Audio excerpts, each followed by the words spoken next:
Shri R.H. Kotak primary school standard 6 English unit 1 test of India. વિદ્યાર્થી મિત્રો, ગયા લેક્ચરમાં આપણે એક્ટિવિટી 3 સુધી કમ્પ્લીટ કરી લીધેલું છે। આજે આપણે નવી એક્ટિવિટી એટલે કે એક્ટિવિટી 4 તરફ આગળ વધી રહ્યા છીએ। ચલો તો જોઈએ એક્ટિવિટી 4 શું કહે છે। રીડ ધ સ્ટોરી, એમાં તમને આપેલું છે, અહીં આપેલી વાર્તાનું વાંચન કરવાનું છે।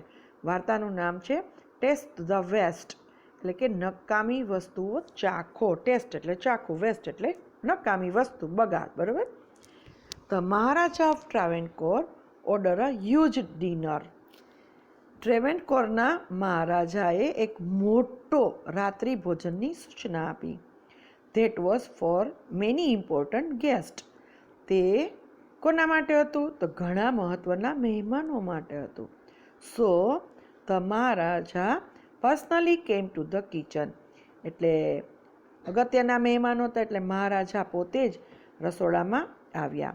He wanted the best dishes for the guest. તેમને મહેમાનો માટે સૌથી બેસ્ટ એટલે ઉત્તમ વાનગીઓ જોઈતી હતી। The cook was busy with his work when the Maharaja came. જ્યારે મહારાજા રસોડામાં આવે છે ત્યારે રસોઈયો જે હોય છે એ રસોઈયો છે એના કામમાં વ્યસ્ત હોય છે। હવે અહીં મેં તમને એક સરસ મજાની એક ડીશ બનાવેલી આપેલી છે। એમાં કોકોનટ છે, સબ્જી છે, કરી લીવ્સ છે એટલે કે મીઠા લીમડાના પાન છે અને મસ્ત મજાની વાનગી છે એ ડીશમાં પીરસેલી છે। શું વાનગી બને છે એ આપણે હવે જોવાનું છે અને કેવી રીતે વાનગી બને છે એ પણ જોવાનું છે। Okay, done. તો આગળ જોઈએ। Cook said, welcome my lord, I am happy to see you here. સ્વાગત છે મહારાજ, તમને અહીં જોઈને મને ખૂબ આનંદ થાય છે। King said, your dishes smell really good. તમારી જે ડિશિસ છે એટલે કે વાનગી છે એની સુવાસ ખૂબ સરસ આવે છે। Cook said, thank you your majesty. રસોઈયાએ કહ્યું, આભાર મહારાજ। King said, pointed to the scrap in the basket. હવે જે એક ટોપલી હોય છે ને એમાં સ્ક્રેપ એટલે કે વધારાનો જે કચરો હોય છે એના તરફ ટોપલીમાં નિર્દેશ કરતા બતાવતા કહે છે। What is there in the basket? પેલી ટોપલીમાં શું છે? Cook said, that is vegetable waste your majesty. તે વધેલા એટલે નકામા શાકભાજી છે મહારાજ। I will throw it away. મહારાજ, હું તેને હમણાં જ ફેંકી દઈશ, એમ કહે છે કે મેજેસ્ટી એને મારે ફેંકી દેવાના છે, એ કંઈ કામના નથી। Okay, king said, no no you can not waste all the vegetables. હવે રાજા છે એમ કહે છે ના ના ના, તમે બધા શાકભાજીનો બગાડ ન કરી શકો।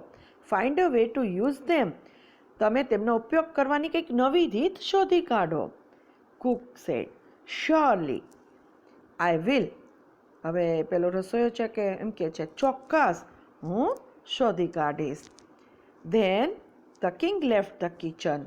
ત્યાર પછી મહારાજા જે રસોડામાં આવ્યા હોય છે ને એ રસોડામાંથી બહાર ગયા। The cook was worried. હવે પેલો રસોઈયો છે એને ચિંતા થવા લાગી। He stared at the scrap and started thinking. પેલા જે વધેલા શાકભાજી હતા ને એની તરફ પેલો રસોઈયો છે ને એકીટસે જોવા લાગ્યો અને વિચારવા લાગ્યો। હી હેડ એન આઈડિયા, અને તેને એક યુક્તિ સૂજી। હી ફર્સ્ટ વોશ ધ વેજીટેબલ્સ। સૌથી પહેલાં એણે શું કર્યું? જેટલા શાકભાજી હતા ને એને ધોઈ નાખ્યા। Then he cut the vegetables into long stripes. પછી એણે શું કર્યું? તો શાકભાજીના લાંબા લાંબા ટુકડા કાપ્યા। He put them in a big pot, અને તેણે એક મોટું વાસણ હતું ને તપેલા જેવું એમાં શાકભાજીને નાખી દીધા। He started to cook it, અને પછી એ શાકભાજીએ રાંધવા લાગ્યો। He ground some fresh coconut, green chillies and garlic together. પછી શું કર્યું ખબર છે? તેણે તાજું ટોપરું લીધું, લીલા મરચાં લીધા અને લસણ, એને બધાનું એમ ભેગું કરી અને એક મિશ્રણ બનાવી નાખ્યું। He added this paste into the vegetables. હવે આ મિશ્રણ છે ને એને શાકભાજીમાં ઉમેરી દીધું। He then added salt too. પછી એણે શું ઉમેર્યું? તો એમાં મીઠું પણ ઉમેરી દીધું, એટલે મીઠું નાખે એટલે સ્વાદ પણ સરસ થઈ જાય। He added some whipped curd to the curry. હવે એણે શું કર્યું, કઢીમાં થોડુંક ફીણેલું દહીં પણ ઉમેરી દીધું. He also poured a few spoonfuls of coconut oil. હવે શું કર્યું, એણે થોડુંક ટોપરાનું તેલ લીધું અને મોટી ચમચી ભરીને ઉપર રેડી દીધું. He then decorated the dish with curry leaves. પછી એણે મીઠા લીમડાના પાન વડે જે વાનગી બનાવી હતી એને શણગારી દીધી. He served the dish to the guest. અને પછી જે આ નવી ડિશ બનાવેલી હતી એ નવી વાનગી એણે તૈયાર કરી લીધી હતી, એ એને સરસ મજાની રીતે ગોઠવી શણગારીને તૈયાર કરી લીધી. Everyone liked the very much. એને આ વાનગી હતી મહેમાનોને પીરસી એટલે મહેમાનોને ખૂબ પસંદ પડી ગઈ. બરાબર. The guest said, what is the name of the dish? હવે કોઈ નવી વાનગી હોય, મહેમાન આપણી ઘર આવે, આપણે સરસ મજાની વસ્તુ બનાવીએ તો મહેમાન તો આપણે પૂછવાના જ છે કે ભાઈ તમે આ વાનગી શું બનાવી છે, એનું નામ શું છે. તો એવી રીતે આ મહેમાન આવેલા હતા, એને પણ શું કીધું, આ વાનગીનું નામ શું છે. The cook was confused. પેલો જે રસોઈયો હતો ને એકદમ ગૂંચવાઈ જાય છે, મૂંઝાઈ જાય છે કે હવે મારે નામ શું કહેવું આનું. બરાબર. Cook said, the name of the dish is avial. હવે પેલો રસોઈયો હતો એને જલ્દી નામ યાદ આવ્યું એ પ્રમાણે એને નામ બોલી દીધું. એણે એમ કીધું કે આ ડીશ છે ને એનું નામ છે avial. Avial become famous all over Kerala.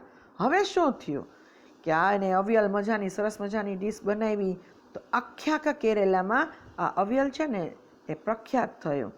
And just imagine, અને તમે કલ્પના તો કરો, it all came from the basket of waste. અને શેમાંથી બન્યું, વધેલી વસ્તુઓ જે હતી એ ટોપલીમાંથી આવ્યું. Do you know who was the cook was?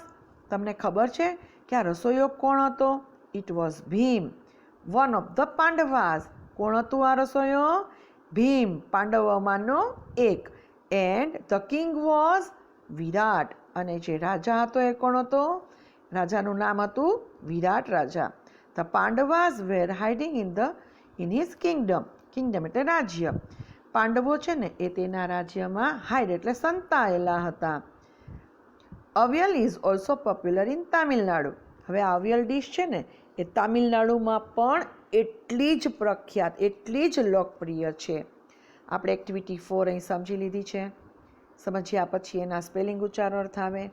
Spelling ઉચ્ચાર અર્થ ઘણા બધા છે, એક્ટિવિટી પણ લાંબી છે, પણ આ એક નકામી વસ્તુમાંથી બનાવેલી જે ડીશ હતી જેનું નામ હતું અવિયલ એ આપણે શીખી ગયા છીએ. તમે પણ બનાવજો. કેવી રીતે બનાવાય, એની અંદર શું શાકભાજી પડે એ તમે ચિત્રમાં જોઈ અને કોશિશ કરજો. તમારા મમ્મીને કહેજો કે અમને પણ અવિયલ ખાવી છે, અથવા તો સાઉથમાં જ્યારે ફરવા જાઓ ને ત્યારે ત્યાં જઈને આ અવિયલ ખાજો, બહુ મજા પડશે. ઓકે, તો હવે આપણી એક્ટિવિટી 4 એની એ આપણે અહીંયા પૂરી કરીએ છીએ. તો હવે શું કહેશું? Thank you for watching. C you soon in the next lecture. Good bye. Have a nice day.